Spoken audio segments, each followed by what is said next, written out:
Well, we're going to have petrol prices fluctuate together, but like wildly over the course of a few weeks. On purpose? Yeah, it's going to be awesome. If someone buys it at the wrong time, they could be spending like up to 40 cents a litre too much. You can do that? Well, as long as the fuel retailers don't actually communicate with each other about it, and it's not a cartel. We'll just call it the fuel price cycle.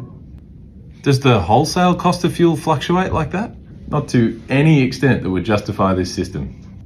What? That's so confusing. Yeah, if you're not paying attention and using one of those apps to track the petrol price cycle, you'll be paying too much.